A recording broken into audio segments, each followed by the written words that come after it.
잠시 상상해 보십시오. 세계에서 가장 큰 강대국 중 하나의 대통령이 역사적인 회의에서 돌아왔습니다. 하지만 그는 강화된 지도자가 아니라 상대방의 계산된 시선과 말 한마디마다 흔들리는 인물처럼 보였습니다. 바로 도널드 트럼프가 블라디미르 푸틴과 만났을 때 일어난 일입니다. 충격은 명백한 양보나 전략적 주제에 대한 확고한 부족에서만 온 것이 아니었습니다. 오히려 그 만남은 모든 것이 상대방의 강력한 손길에 의해 조정된 듯한 느낌을 주었고, 이는 국가 지도자로서의 트럼프의 약점을 드러내고 그의 자존심을 꺼내어 놓았으며 다른 사람의 손에 놀아나는 듯한 모습을 보였습니다. 첫 순간부터 정보 분석가들은 의문을 제기하기 시작했습니다. 과연 트럼프 대통령은 전 세계 앞에서 크렘린의 논조를 대변하는 인물이 된 것일까요? 더욱 놀라운 것은 그가 푸틴의 표현과 주장을 자연스럽게 반복하는 방식이었는데, 이는 미국인의 입장에서 보기에 외국인의 논조처럼 보였습니다. CIA의 전직 고위 관계자와 분석가들은 이 신호들을 쉽게 찾아낼 수 있었습니다. 국제정보 분야에 수십 년을 바친 존 브레너는 그 만남을 푸틴의 개인적인 승리로 묘사했습니다. 그에 따르면 이는 단순한 외교적 예의나 배후에서의 교훈이 아니었습니다. 소련의 비밀정보기관에서 훈련을 받은 푸틴은 그가 잘 아는 분야에서 작업을 했습니다. 인정과 승인에 목마른 상대의 마음을 읽고 그것을 공략한 것입니다. 푸틴은 회의 시작 몇 분 만에 공식적인 협상이나 조약이 아니라 트럼프를 열어놓을 수 있는 열쇠를 찾은 것 같았습니다. 자신감을 보이며 칭찬을 아끼지 않고 트럼프의 자존심을 자극하는 말들을 골라내며 작정한 덫을 놓은 것입니다. 그리고 전문가들 사이에서 떠오른 질문은 피할 수 없었습니다. 이 모든 것이 카메라 앞에서 벌어졌다면 카메라 뒤에서는 무엇이 논의되었을까요? 가장 충격적인 것은 단지 저항의 부재만이 아니었습니다. 트럼프가 회의에서 돌아온 방식이었습니다. 그는 동맹국들과의 약속을 재확인하거나 러시아의 요구에 대해 강경한 입장을 보이는 대신 푸틴의 주장처럼 들리는 말을 반복하고 있었습니다. 미국의 선거 개입에 대한 주장을 계속해서 부정하는 대신 트럼프는 푸틴의 버전을 받아들이며 심지어 선거를 다시 해야 한다고 주장하기도 했습니다. 그 장면은 거의 초현실적인 느낌을 주었는데, 트럼프가 러시아의 강력함을 찬양하고 푸틴이 자신에게 전한 말들을 친근하게 강조하는 장면이었습니다. 정치 분석가들과 조작의 언어에 익숙한 사람들은 그것을 단순한 순진함으로 보기보다는 그 만남이 트럼프를 외국 선전 도구로 만든 증거로 보았습니다. 국가 안보에 더 큰 취약점이 있을 수 있을까요? 푸틴은 단순한 국가 지도자가 아닙니다. 그는 수년간 훈련받은 기계의 산물입니다. 그는 세련되게 유혹하고 협박하며 조종하는 방법을 압니다. KGB의 전직 요원으로서 푸틴에게 회의는 단순한 외교 의뢰가 아닙니다. 그는 회의의 세부 사항을 이용할 기회를 엿봅니다. 악수부터 회의실의 배치, 발언 순서, 칭찬의 톤까지 모든 것은 계획된 것입니다. 그리고 자신이 세운 경로에서 자신의 명성과 자존심으로 경력을 쌓은 사람이 만약 그 앞에 있다면 조종은 거의 교육적 연습처럼 느껴집니다. 트럼프가 최근 확인된 우정을 축하하는 동안 푸틴은 절제된 미소를 지으며 자신이 원하는 것을 아무 소리 없이 얻었다는 표정을 지었습니다. 트럼프는 자신이 더 큰 게임의 한 조각이 되었음을 깨달았을까요? 아니면 푸틴과의 친밀함이 그를 세상에서 더 위대하게 만들어줄 것이라고 믿었을까요? 이는 정보 분석가들이 며칠 동안 끊임없이 고민한 문제였습니다. 이는 단지 실패한 회의가 아니었습니다. 그것은 상징적인 위계 질서가 뒤집히는 순간이었으며, 미국의 대통령은 이제 국제 질서의 지도자라기보다는 다른 나라의 교육을 열망하는 제자처럼 행동하는 모습이었습니다. 가장 우려스러운 점은 대면에서도, 심지어는 균형을 맞추려는 시도조차 없었다는 것입니다. 푸틴이 말하고 트럼프는 동의하고, 푸틴이 암시하면 트럼프는 그것을 반복했습니다. 외교적 맥락에서 말의 힘을 분석할 때 각 동의의 제스처는 주권을 포기하는 것이기도 합니다. 한 나라가 이러한 노출을 허용하면서 수십 년간의 동맹 관계, 협상, 그리고 신뢰성을 얼마나 손상시킬 수 있을까요? 그 사건은 단순한 실수가 아니었습니다. 언론에서 해석한 실수나 오해의 차원이 아니었습니다. 그것은 전문가들이 이미 경고해왔던 위험의 실체였습니다. 집안 안에 위험이 잠들어 있다면 외국의 요원들이 국경을 넘거나 시스템을 해킹할 필요조차 없다는 것입니다. 단지 한 지도자가 자신의 마음의 문을 열고 다른 나라의 이야기를 자신의 이야기처럼 받아들였을 때 국가 안보는 이미 위험에 처해 있는 것입니다. Foreign Policy 잡지에서 실린 기사는 이 불안감을 잘 요약하고 있었습니다. 그 위험은 푸틴의 권력이 아니라 트럼프가 공간을 내어주고 그 조작을 정치적 게임의 일환으로 받아들이는 수능에 있었습니다. 이것이 가장 효과적인 포획 방식이 아니었을까요?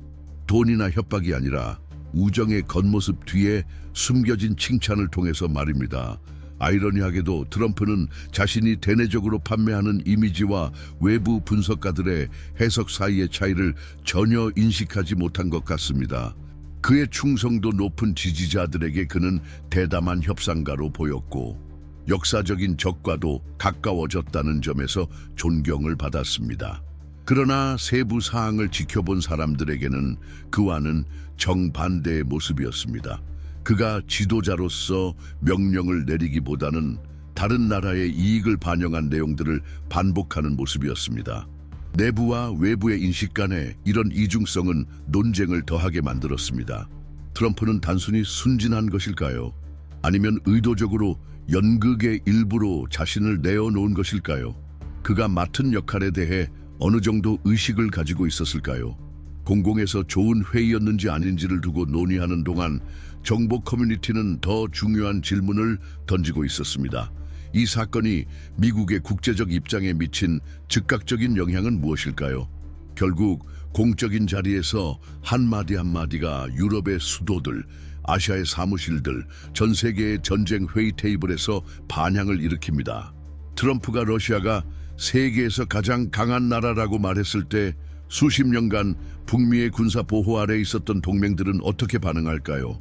트럼프가 푸틴이 그렇게 말했다고 해서 자신의 나라의 선거가 불법이라고 제안했다면 이는 미국의 제도 신뢰성에 대해 어떤 메시지를 전달하는 걸까요? 그저 떠돌아다니는 말들이 아니라 공식적인 워싱턴의 내러티브가 한 번의 대화로 탈취될 수 있다는 신호들이었습니다. 그런 상황에서 누가 백악관의 약속을 믿을 수 있을까요? 그 회의의 첫 장면마다 그 음성의 톤, 트럼프의 자동적인 반복, 기자회견에서의 질문 부족, 이전에 제시된 입장의 빠른 포기 등은 모두 주목받았습니다. 그러나 가장 궁금한 점은 푸틴이 모든 제스처에서 나타내는 편안함이었습니다. 트럼프가 러시아의 지도자와 함께 있다는 사실에 들떠있는 반면 푸틴은 자신이 이미 알고 있는 게임에서 승리를 거둔 사람처럼 차분했습니다. 분석가들은 이를 실시간 조작의 수업처럼 묘사했습니다. 그러나 카메라 앞에서 이런 일이 벌어졌다면 카메라 뒤에서는 어떤 양보가 있었을까요? 공식 기록 없이 어떤 약속이 암시되었거나 제안되었거나 심지어는 확정되었을까요? 힘의 상징이어야 할 것이 취약성의 은유로 변했습니다. 짐승이라 불리는 대통령 리무진은 항상 방탄, 첨단 보안 시스템, 모든 종류의 공격에 대한 저항력으로 대중에게 강력한 이동 요새로 소개되었습니다. 그러나 도널드 트럼프와 블라디미르 푸틴 간의 만남 이후 정보 분석가들은 하나의 가설을 떨쳐낼 수 없었습니다. 그 차가 대통령을 외부의 위협으로부터 보호하기 위해 설계된 동일한 차량이 러시아 지도자 푸틴이 그의 영향을 확립하기 위해 이용한 도구가 되었을지도 모른다는 것입니다. CIA 전직 국장 존 브레너는 푸틴이 대통령 리무진에 접근하는 동안 인간의 눈에 보이지 않는 마이크로 장치들이 설치되었을 가능성에 대한 우려를 말로 표현했습니다. 짐승이 취약해질 수 있다는 생각은 단순한 기술적 세부사항이 아니라 역할의 완전한 전환을 상징했습니다. 무엇이 안전함을 전달해야 하는지 이제는 불신을 불러일으키고 있었습니다. 이 의혹은 많은 사람들에게 스파이 영화의 이야기처럼 들렸습니다. 하지만 생각해 봅시다. 우리는 일상생활에서 얼마나 자주 절대적인 보호의 상징을 맹목적으로 믿고 신뢰합니까? 40대나 50대를 넘긴 사람들은 구조들이 순식간에 무너질 수 있다는 감각을 이미 경험했을 것입니다. 예고 없이 잃은 안정적인 직업, 수십 년 만에 깨진 결혼, 가장 필요한 순간에 실패한 건강 시스템, 불변처럼 보였던 무엇인가에 대한 신뢰가 깨지는 순간, 그것은 그 자체로 깊은 무력감을 안겨줍니다. 짐승은 더 이상 단순한 방탄차가 아닙니다. 그것은 모든 이들이 믿고 의지하는 보편적인 신념의 실체화입니다. 결코 무너질 일 없는 장벽이 존재한다고 믿는 신념. 그리고 그 신념이 허물어질 때 그 감각은 마치 삶을 지탱하는 모든 기반이 쉽게 넘어갈 수 있다는 느낌을 주죠. 외부에서 보는 사람들에게 대통령 차량에서의 스파이 가능성은 과장된 이야기처럼 들릴 수 있습니다. 하지만 중요한 것은 가능한 논리가 아니라 상징적인 논리입니다. 50세의 한 사람이 전 세계적인 위기나 수천 킬로미터 떨어진 정치적 결정으로 자신의 재정적 안정성을 평생 쌓아온 뒤 2020년에 그 재정이 파괴되는 모습을 상상해 보십시오. 즉각적인 원인이 파산한 은행, 불안정한 정부 또는 먼 나라의 전쟁이었는지 여부는 중요하지 않습니다. 중요한 것은 그 무엇이든 우리가 절대적으로 안전하다고 믿었던 것이 침해될 수 있다는 인식입니다. 이 인식은 두려움을 일으키지만 동시에 이런 질문을 던지게 만듭니다. 우리는 과연 무엇에 신뢰를 두고 살아가고 있는 것일까요? 우리의 제도나 지도자 또는 권력의 상징조차도 점점 더 취약해지는 듯 보일 때 우리는 누구를 신뢰할 수 있습니까? 푸틴이 미국의 대통령 차에 앉아 있는 장면은 정치 이상의 내러티브 힘을 가졌습니다. 마치 시스템 보안의 심장이 낯선 사람에게 노출된 것 같은 느낌을 주었습니다. 30대에서 65세 사이의 많은 시민들에게 그 장면은 매우 개인적으로 기억될 수 있습니다. 이는 누군가에게 자신이 소중히 여기는 집의 문을 열어주었는데 그 사람은 그저 존중하지 않고 대신 세세하게 모든 부분을 살펴보려 하는 느낌과 같았습니다. 그리고 그 질문은 간단하고도 가혹했습니다. 만약 대통령조차도 자신의 보호 메커니즘을 신뢰할 수 없다면 평범한 시민은 어떻게 신뢰를 가질 수 있을까요? 이 질문은 이미 삶에서 신뢰와 실망을 여러 차례 경험한 사람들의 삶에 깊이 녹아 있습니다. 과거의 위기들을 쉽게 떠올릴 수 있습니다.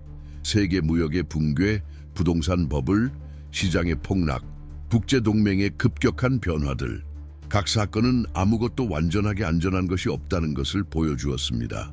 푸틴이 supposedly 침해할 수 없는 공간을 돌아다니며 트럼프와 나눈 일말의 친밀한 표정은 단순한 외교적 순간이 아니었습니다. 그것은 고통스러운 상기였습니다. 가장 높은 벽이라 해도 오를 수 있다는 것. 그리고 이미 삶 속에서 축적된 상처들을 가진 사람들에게 그 사건은 불편한 질문을 던졌습니다. 정말로 믿을 수 있는 장벽이 아직 남아있을까요? 어쩌면 이것이 많은 분석가들이 그 순간을 단순한 편집증이 아닌 경고로 해석하려 한 이유일 것입니다. 짐승의 취약성은 미국 민주주의의 취약성을 상징하는 메타포로 작용했습니다. 무적을 상징해야 할 이 리무진은 더 이상 안전하지 않을 수 있습니다.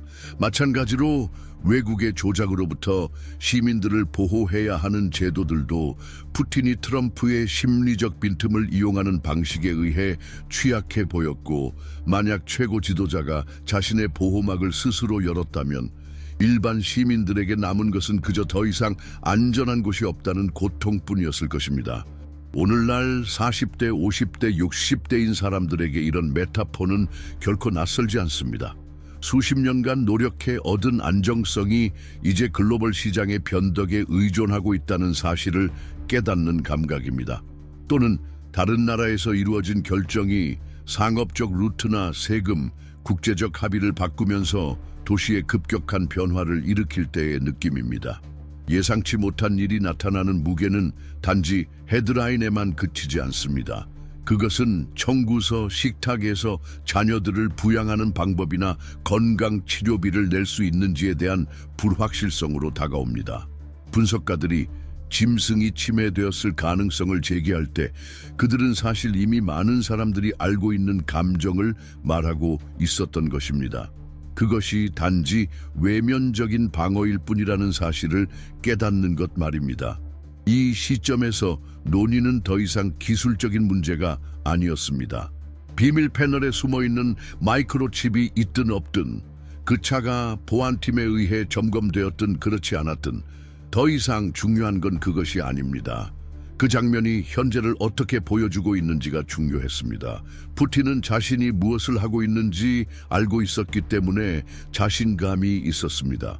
트럼프는 자신이 조종당하고 있다는 사실을 몰랐기 때문에 자랑스럽게 보였습니다. 그리고 세상은 그 장면을 경악하며 지켜봤고 모든 제스처가 하나의 메시지를 담고 있음을 깨달았습니다. 가장 안전한 요새도 누군가가 그것을 열어줄 때 침해될 수 있다는 것을. 아마도 이것이 2025년에 중년층이 가장 크게 느끼는 반성일 것입니다. 이제 그것은 단지 국제 정치에 대해 논의하는 것이 아니라 세계의 지도자들이 내리는 선택이 어떻게 일상생활에 영향을 미치는지 인식하는 문제입니다. 만약 트럼프의 푸틴에 대한 신뢰가 국가 안보의 상징을 훼손했다면 우리의 일상 선택은 어떨까요? 우리는 누구를 믿고 살아가고 있습니까? 우리가 믿는 요새들은 무엇입니까? 그중 얼마나 많은 요새들이 사실상 첫 번째 공격에 의해 무너져 버릴 수 있는 환상에 불과할까요? 이 지점에서 이야기는 더 큰 필요성과 연결됩니다. 사실을 이해하는 것뿐만 아니라 그것을 형성하는 인물들을 이해하는 것입니다. 도널드 트럼프와 블라디미르 푸틴은 공백 속에서 행동하지 않습니다. 그들의 결정은 수십 년의 개인적인 역사, 야망, 패배, 그리고 어린 시절부터 쌓아온 전략을 담고 있습니다. 마찬가지로 시진핑은 중국의 지도자로 자리 잡기까지 모순과 정치적 생존, 권력 유지를 위한 집중적인 여정을 거쳐왔습니다. 이러한 인물들의 삶, 그들의 집착과 패턴을 이해하는 것은 예측할 수 없는 사건들을 이끄는 숨겨진 매뉴얼을 보는 것과 같습니다.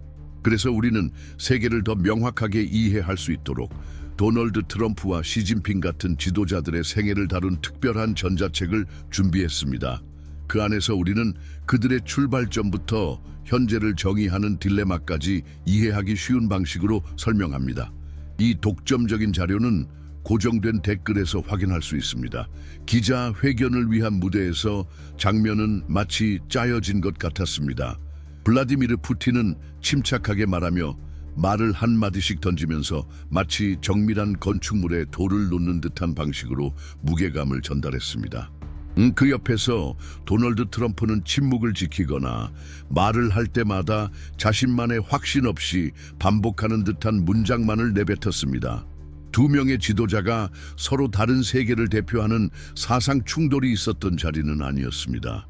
그것은 대화처럼 가장된 독백이었으며 한 배우가 대본을 쥐고 다른 배우는 아무런 저항 없이 그 역할을 받아들이는 연극과 같았습니다.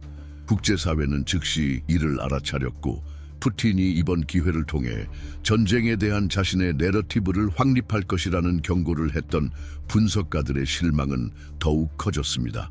반박은 없었고 균형을 맞추려는 시도도 없었으며 그저 푸틴의 무대만이 있었고 트럼프는 그에게 마이크를 넘기기만 했습니다. 가장 충격적인 세부 사항은 바로 러시아의 연설 내용이었습니다. 푸틴은 자신을 합리적인 인물로 협상에 열린 사람으로 내세우면서 평화가 결핍된 책임이 우크라이나에 있다는 생각을 심어놓았습니다. 그에게 있어서 실용주의의 이미지는 하나의 카드였습니다. 트럼프에게는 이 해석을 반복하는 것이 역사적인 동맹국들과의 약속을 재확인하는 것보다 더 편리하게 느껴졌습니다. 그렇다면 이것은 실질적으로 무엇을 의미할까요? 카메라 앞에서 전 세계의 수백만 명은 미국의 대통령이 적국의 시각을 아무런 거리낌 없이 지지하는 모습을 들었습니다. 유럽 시민은 자신들의 안보가 워싱턴의 단호함에 달려 있다고 믿고 있었는데 그들은 어떻게 반응할까요? 우크라이나 시민은 서방의 지원을 기다리고 있었고 미국의 지도자가 전쟁의 부담이 자국에 있다고 확인하는 모습을 보며 어떻게 느꼈을까요? 그저 기자회견처럼 보였던 장면은 이제 글로벌 인식의 재정립의 순간으로 변했습니다. 푸틴이 전쟁의 기원을 설명할 때 그의 버전은 수정 없이 그대로 전달되었습니다. 평화를 달성하기 위해 우크라이나가 양보해야 한다고 제안할 때 그의 말은 반박 없이 울려 퍼졌습니다. 그리고 트럼프가 마이크를 잡았을 때 제재를 재확인하거나 양보를 요구하는 대신 그는 러시아의 시각을 강화하는 데 그쳤습니다. 민주주의 방어의 장이 될 수 있었던 이 자리는 전 세계적으로 방송된 선전의 장이 되었습니다. 21세기에 전 세계 네트워크를 통해 방송된 한 장면이 수개월에 걸친 외교 협상보다 더 큰 영향을 미친다는 것은 아이러니하지 않나요?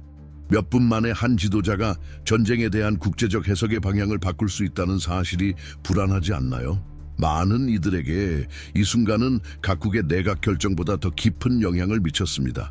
국제 정치가 결국 조약과 문서에서만 움직이는 것이 아니라는 점을 깨닫게 해주는 순간이었습니다. 그것은 상징, 제스처, 그리고 조명이 비친 곳에서 말해지는 말로도 움직인다는 사실을 깨닫게 했습니다.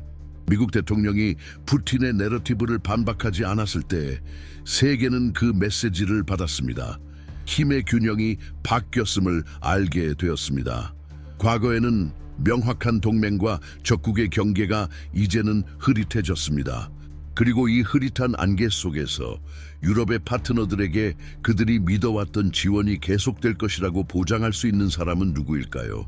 미국의 최고 지도자가 공개적으로 그 지원을 상대화하는 모습을 본 후 누가 여전히 그들의 신뢰를 가지고 있을까요? 마쿠에서 느껴지는 긴장은 분명했습니다. 수십 년간 러시아의 공격에 맞서 단결된 전선을 유지하려고 노력해온 외교관들은 그들의 노력이 몇 초 만에 녹아내리는 것을 보았습니다. 이것은 단순한 추상적인 내러티브의 경쟁이 아니었습니다.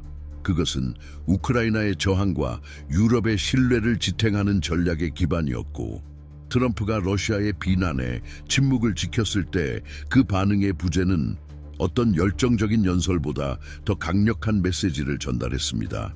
그리고 아마도 국제 정치를 지켜보는 사람들이 가장 괴로워하는 점은 바로 그 사실일 것입니다. 종종 현실을 변화시키는 것은 말해진 말이 아니라 말해지지 않은 말이라는 사실. 이 시점에서 문제는 단순히 외교적인 차원을 넘어 개인적인 차원으로 확대되었습니다. 과연 우리가 삶에서 얼마나 자주 이런 상황을 겪어왔을까요? 자신을 방어해야 하는 사람이 침묵을 지킬 때 그 침묵은 배신으로 느껴지지 않나요? 동맹이 침묵하는 것을 보는 아픔은 공개적으로 적과 마주하는 아픔보다 더 깊습니다. 바로 그 순간 수백만 명은 그것을 목격했습니다. 적의 패배가 아니라 그들이 함께 있어야 할 곳에서 버림받는 순간을. 푸틴의 전략은 교활했습니다. 그는 무대에서 연극을 펼쳤습니다. 조명이 비추어진 무대, 정렬된 깃발, 경험 많은 지도자의 통제된 표정, 그리고 합리성을 암시하는 느린 말투. 그 옆에서 트럼프는 마치 다른 사람의 대본을 반복하는 그림자와 같았습니다. 여기서 우리는 자문하지 않을 수 없습니다. 이것이 계산된 조작의 결과였을까요? 아니면 러시아 지도자와 일치하는 것이 개인적인 이득을 본 선택이었을까요? 그 답은 아마도 완전히 알 수 없겠지만 그 효과는 이미 기록되었습니다. 회견 장면은 소셜미디어에서 퍼졌고 뉴스에서 보도되었으며 포럼과 가족 모임에서 논의되었습니다. 매번 반복될 때마다 글로벌 균형에서 뭔가 깊은 것이 이동한 느낌을 강화했습니다. 그 회견이 러시아의 승리로 해석된 이유는 단지 말 때문만이 아니었습니다.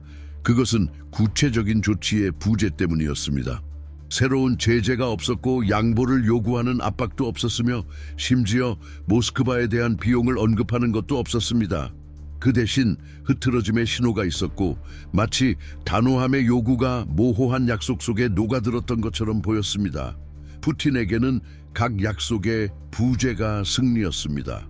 트럼프에게는 각 양보의 제스처가 그가 외교를 능숙하게 이끌고 있다는 주장처럼 보였습니다. 우리 개인의 삶에서도 우리는 얼마나 자주 양보를 승리로 착각하곤 했을까요? 우리가 약해지는데도 그것을 승리로 기뻐했던 적은 몇 번이나 있었을까요? 이 에피소드에서 가장 놀라운 점은 그 장면이 어떻게 받아들여졌는지입니다. 일부 언론은 지도자들 간의 우호적인 분위기를 강조하며 보도를 부드럽게 하려고 했지만 주의 깊은 분석가들은 그곳에서 신뢰성의 붕괴를 목격했습니다. 그리고 신뢰가 세계적으로 깨지면 무엇이 일어날까요? 항상 상호 신뢰하던 나라들이 서로의 확고함에 의문을 품기 시작하면 어떻게 될까요? 그것은 인간관계와 같습니다. 신뢰의 말이 깨지면 그것을 재건하는 것은 유지하는 것보다 훨씬 더 많은 노력을 필요로 합니다.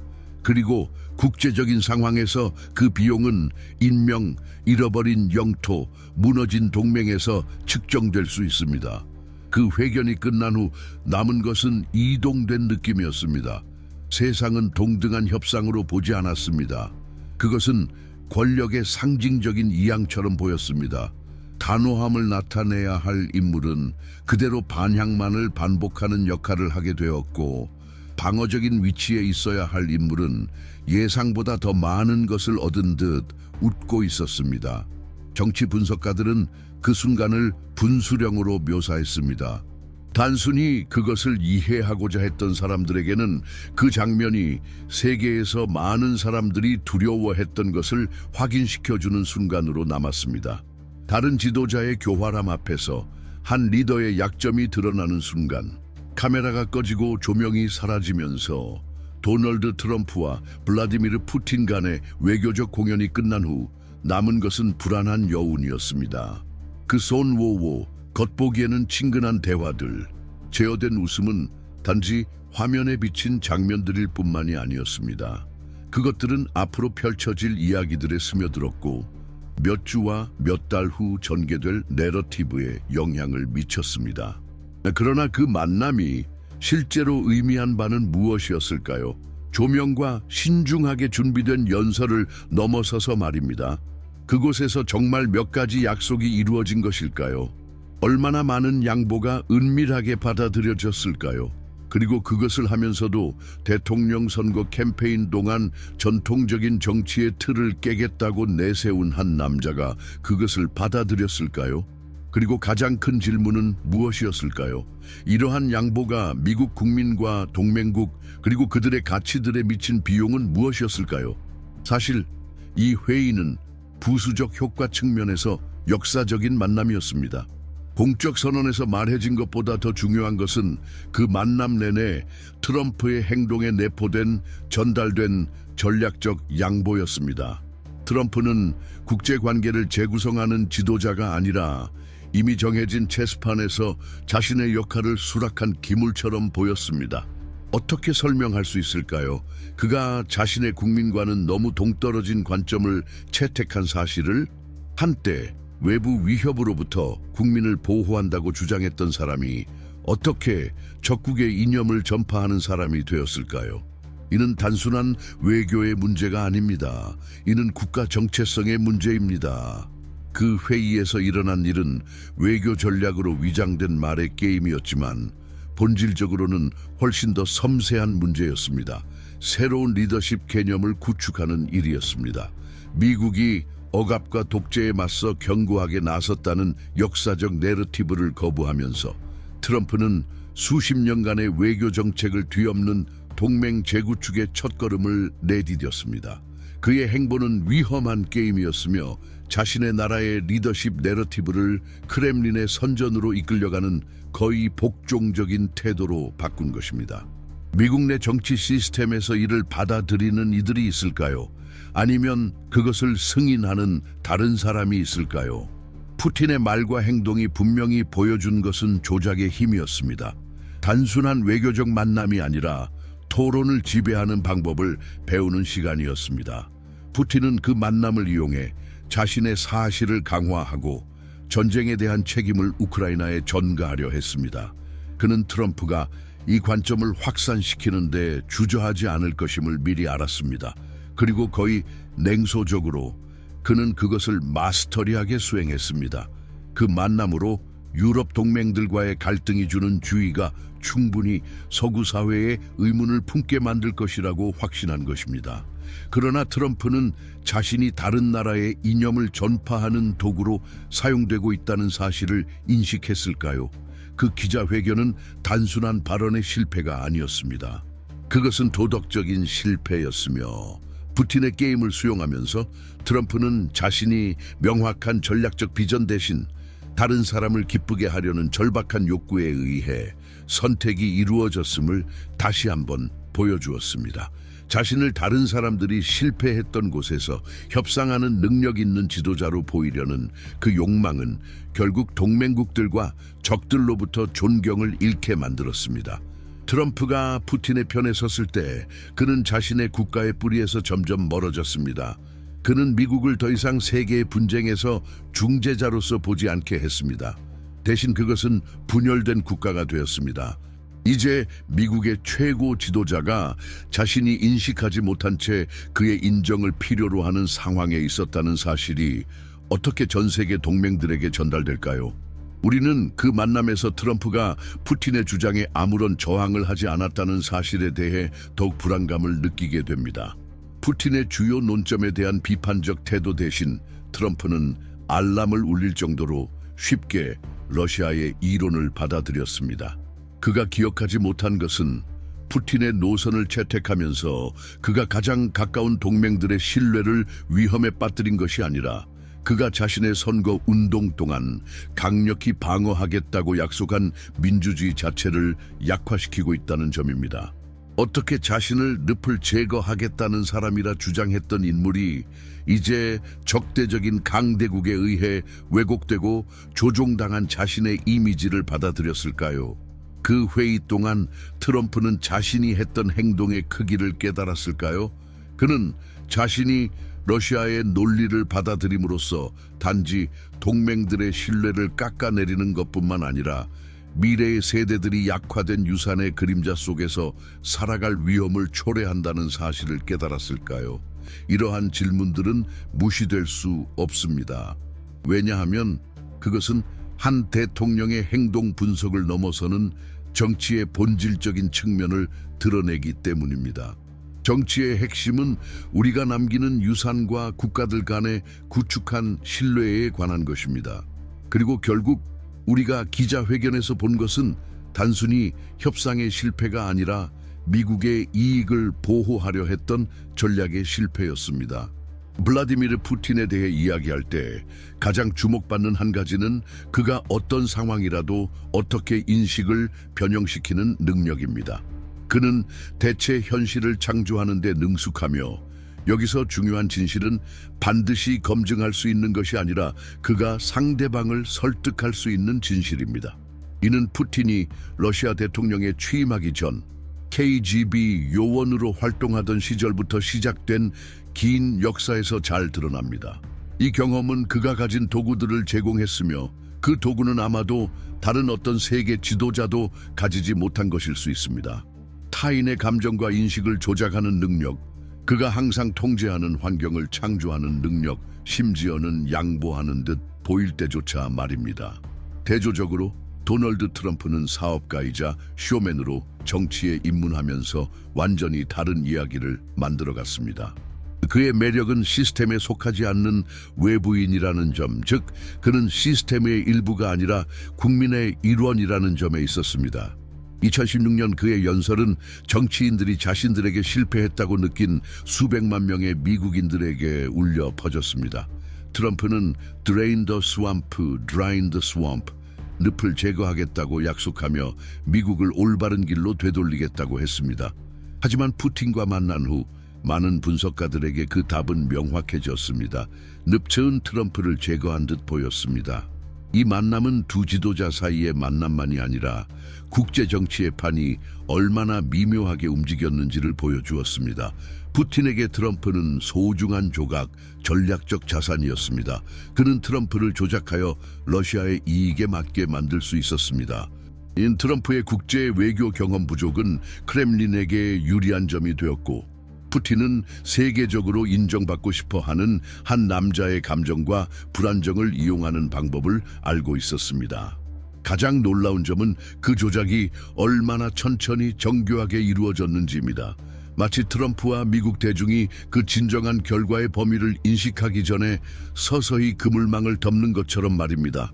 푸틴이 사용하는 가장 강력한 도구 중 하나는 바로 사람들이 자기 자신만의 진실을 의심하게 만드는 내러티브를 창조하는 것입니다. 많은 이들은 그가 역사 속에서 어떻게 진실을 재편성했는지를 보았을 것입니다. 그 능력은 그의 KGB 훈련에서 비롯된 것입니다. 그는 정보 조작과 선전, 그리고 심리적 통제의 예술을 배웠습니다. 2018년 트럼프와 푸틴의 헬싱키 회담 후 푸틴은 2016년 미국 선거 개입에 대한 내러티브를 완전히 뒤집었고, 그 책임을 다른 나라들과 심지어 트럼프에게까지 전가했습니다. 이 모든 일이 트럼프가 이러한 주장에 반박하기는커녕 오히려 그들이 퍼지도록 공간을 만들어 주었을 때 벌어진 일이었습니다. 미국 대통령은 이러한 허구를 수동적으로 받아들였고, 이는 단지 러시아뿐만 아니라 새로운 형태의 정치적 리더십을 만들어낸 것이었습니다. 그 리더십은 진실이 변형될 수 있다는 것을 인정하는 리더십이었죠. 이러한 심리적 통제와 내러티브 조작의 동적은 푸틴만의 전유물이 아닙니다. 그것은 최근 몇 년 동안 전 세계적으로 확산된 현상의 반영입니다. 특히 대중주의 지도자들이 정치에서 입지를 다지기 시작했을 때 더욱 두드러졌습니다. 그들이 공통적으로 가진 특성은 무엇일까요? 그들은 모두 두려움, 불확실성, 그리고 분노를 이용하여 열광적인 지지 기반을 창출하는 방법을 알고 있습니다. 트럼프의 경우 그는 다른 사람, 이민자, 세계화주의자, 사회주의자에 대한 두려움을 이용하여 자신의 내러티브와 존재감을 강화했습니다. 하지만 푸틴과의 만남에서 더 불안감을 주었던 점은 바로 이러한 내러티브들이 처음에는 해롭거나 기이하게 보일 수도 있지만 어떻게 외교 정책을 약화시키는 데 사용될 수 있는지를 보여준 점입니다. 이는 적대적인 강대국이 주도권을 쥐게 만들 수 있었습니다. 오늘날 국가의 외교 정책은 더 이상 단순히 경제적 이익이나 군사적 전략에 관한 문제가 아닙니다. 그것은 사람들이 믿게 되는 이야기를 어떻게 구축하고 제어하느냐의 문제입니다. 이는 어떤 제재나 군사적 공격보다도 싸우기 더 어렵습니다. 왜냐하면 한 국가가 자신의 내러티브에 대해 의문을 제기하기 시작하고 사람들이 그들의 제도에 대한 신뢰를 의심하기 시작하면 정보전쟁은 이미 시작된 것이기 때문입니다. 그렇다면 트럼프와 미국은 이 전쟁에 대해 얼마나 준비가 되어 있었을까요? 현실은 그가 푸틴의 조작에 굴복함으로써 러시아의 내러티브를 강화한 것만이 아니라 미국의 민주주의의 기본적인 신뢰를 약화시켰다는 점입니다. 이제 잠시 상상해 보십시오. 경제가 약화되고 국제 동맹이 깨지고 외부와 내부의 힘에 의해 제도들이 도전받고 있는 평범한 미국 시민의 감정을 이 사람이 자신이 믿고 의지했던 대통령이 자국의 이익을 뒤로하고 러시아 내러티브를 수용하는 모습을 본다면 어떻게 반응할까요? 이러한 경험은 국가의 정신에 파괴적인 영향을 미칠 수 있습니다. 정부와 동맹국 제도에 대한 신뢰가 서서히 감소하고 점차적으로 소외감과 무력감이 자리 잡게 됩니다. 이는 단순히 정치적 딜레마가 아닙니다. 그것은 집단적인 심리적 딜레마입니다. 그리고 여기서 진정한 모순이 발생합니다. 트럼프가 푸틴의 지침을 따르는 것처럼 보였을 때 미국은 내부적으로 변하고 있었습니다. 국가의 위대함이라는 개념, 미국이 무적의 강대국이라는 믿음은 점차 눈에 띄게 변화했습니다. 동맹국들은 미국의 충성심에 의문을 품기 시작했습니다. 세상은 더 이상 강력한 나라가 아니라 분열된 국가로 보였습니다. 그 국가의 지도자는 다른 정부의 이익을 지키기 위해 기꺼이 자신의 나라를 내세우려는 모습이었습니다. 이러한 분열은 단지 국제 무대에서만 나타난 것이 아닙니다. 미국 내에서도 그 모습을 볼 수 있었습니다. 트럼프가 푸틴과 손을 잡은 것은 그의 전통적인 동맹국들을 소외시켰을 뿐만 아니라 미국 내에서도 내정 같은 분열을 초래했습니다. 그를 국가 이익의 수호자로 여겼던 이들은 이제 그의 결정들이 이익을 약화시키고 있다는 것에 직면하게 되었습니다. 이 두 가지 버전의 지도자를 어떻게 화해시킬 수 있을까요? 국가를 지키겠다고 약속했던 사람과 미국 민주주의의 가장 큰 위협이 된 사람, 두 가지 모습 사이에서 어떻게 균형을 잡을 수 있을까요? 이 대조를 통해 트럼프의 공개적인 이미지와 그가 실제로 내린 선택들 사이에서 갈등이 발생했음을 우리는 분명히 볼 수 있었습니다. 우리가 직면하는 가장 큰 위험이 종종 외부에서가 아니라 내부에서 온다는 점은 얼마나 매혹적인가요? 사람들이, 제도들이, 그리고 국가들이 어떻게 자만과 자긍심에 굴복하면서 스스로를 타락시키는지, 강한 의지로 모든 것을 통제할 수 있다고 믿을 때 얼마나 효율적으로 타락할 수 있는지를 말입니다. 트럼프와 푸틴 간의 만남은 그에 대한 생생한 은유입니다. 트럼프가 푸틴의 크렘린 발언과 전략을 채택하기로 하면서 그는 단지 세계 정치에서 자신의 입지를 위태롭게 만든 것이 아니라 자신이 통제하고 있다고 믿었던 지도력의 형태, 즉 사실은 통제의 환상에 빠진 지도력의 형태에 스스로 갇혔다는 것입니다. 흥미로운 점 또는 어쩌면 더 비극적인 점은 트럼프만이 푸틴의 함정에 빠진 것이 아니라는 것입니다.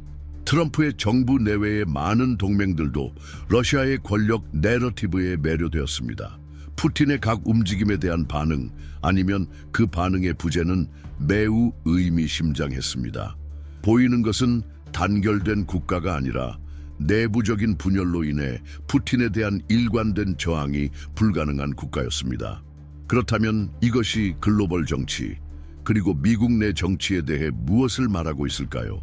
그것은 이미지의 힘에 대해, 내러티브가 진실을 얼마나 능가할 수 있는지에 대해, 그리고 역사를 통틀어 지도자들이 어떻게 자신들의 내러티브에 대한 맹목적인 신뢰에 빠져 덫에 걸려들었는지에 대한 이야기입니다.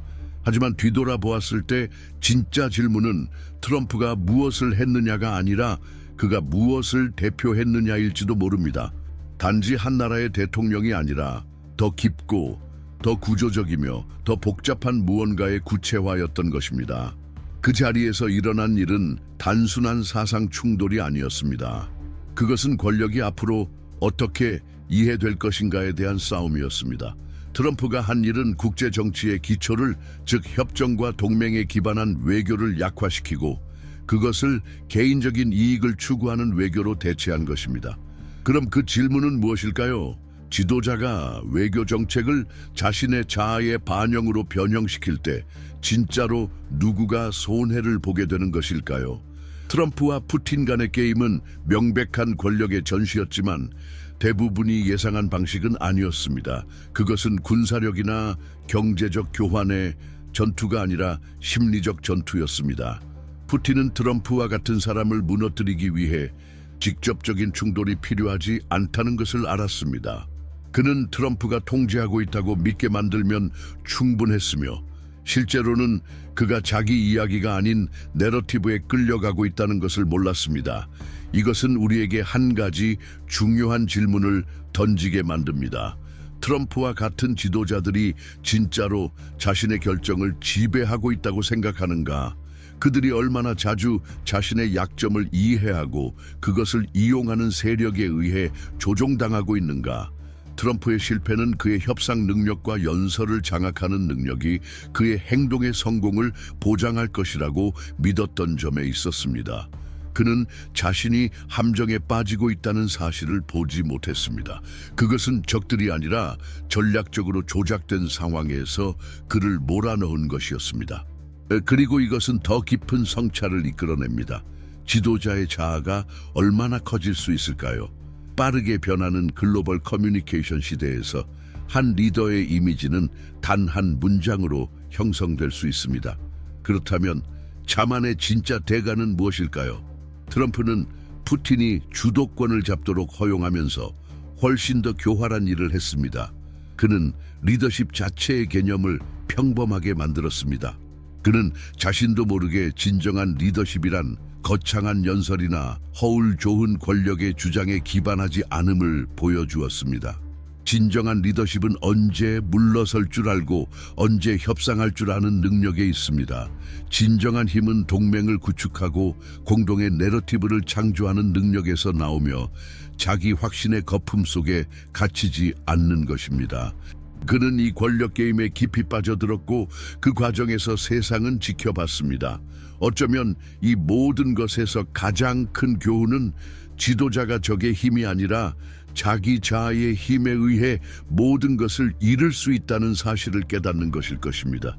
실제로 무엇이 일어났고 그것이 세계에 미친 영향을 이해하기 위해서는 과거를 돌아보고 단지 사건 자체뿐만 아니라 그 결정적인 순간들 뒤에 있는 인물들을 이해하는 것이 중요합니다. 도널드 트럼프가 그렇게 대담하고 논란이 되는 결정을 내리게 된 이유는 무엇일까요? 블라디미르 푸틴이 그 회의들에서 그렇게 능숙하게 압박을 가한 동기는 무엇이었을까요? 이러한 질문에 대한 답은 단지 연설이나 표면적인 정치 분석에서 찾을 수 없습니다. 그것은 이들 지도자의 개인적인 이야기, 그들의 선택, 그들의 형성과 그들이 따랐던 가치들에 뿌리를 두고 있습니다. 이러한 결정들의 여파를 이해하기 위해서는 그들이 걸어온 길, 그들의 행동에 영향을 미친 가장 개인적인 세부 사항을 살펴봐야 합니다. 바로 이 지점에서 도널드 트럼프와 블라디미르 푸틴의 이야기는 깊고 복잡하게 연결됩니다. 두 사람은 어느 정도는 자신들의 상황의 산물이며 동시에 자신만의 현실을 창조한 인물들입니다. 이 두 인물이 만난 회의에서 실제로 무엇이 일어났는지를 이해하려면 공개적으로 말해진 것 이상을 봐야 합니다. 그들이 거쳐온 길을 따라가야 합니다. 그들의 어린 시절과 권력 초기에 겪었던 경험들이 어떻게 그들의 선택과 방법에 영향을 미쳤을까요? 그들이 특정한 길을 따르기로 결정한 결정적인 이유는 무엇이었을까요? 그리고 가장 중요한 것은 그들의 경로가 세계 정치와 경제에서 큰 결정을 내리는 힘들이 어떻게 작용하는지 반영하고 있다는 점입니다. 도널드 트럼프와 시진핑 같은 지도자들의 전기를 이해하는 것은 국제 정치에서 권력 게임을 풀어내는데 필수적입니다. 이는 단순한 정치 분석을 넘어 그들의 전략을 정의하는 동기와 집착에 대한 깊은 탐구입니다. 우리가 지금 보고 있는 것은 단지 몇 가지 정치적 결정의 결과가 아니라 그들의 인생 동안 내려진 선택들, 그들의 비전과 행동을 형성한 개인적인 이야기들의 반영입니다. 세계 정치의 미래를 결정짓는 힘들을 이해하고자 하는 이들에게 그들의 경로를 공부하는 것은 필수적입니다. 이러한 목표를 가지고 우리는 도널드 트럼프와 시진핑의 전기를 다룬 독점 전자책을 만들었습니다. 이 책에서는 그들의 개인적인 경험이 어떻게 세계적인 무대에서의 결정에 영향을 미쳤는지에 대한 철저한 분석을 제공합니다. 이 이야기를 이해함으로써 우리는 큰 강대국들의 움직임뿐만 아니라 그들을 이끄는 힘들에 대해 더 깊은 통찰을 얻을 수 있습니다. 전자책은 고정 댓글에서 확인할 수 있으며 여러분이 이 기회를 통해 더 깊이 탐구할 수 있기를 바랍니다. 이 콘텐츠가 여러분에게 공감되었다면 채널에 구독하고 이 영상을 좋아요해 주시고 댓글에 여러분의 생각을 공유해 주세요. 여러분의 응원은 우리가 세상을 변화시키는 중요한 주제들에 대한 깊이 있는 분석을 계속해서 제공하는 데 큰 도움이 됩니다. 여기까지 함께해 주셔서 감사합니다. 이는 끝이 아니라 세계에서 일어나고 있는 실제 일들에 대해 더 깊이 이해하는 여정의 시작입니다. 다음 영상에서 뵙겠습니다.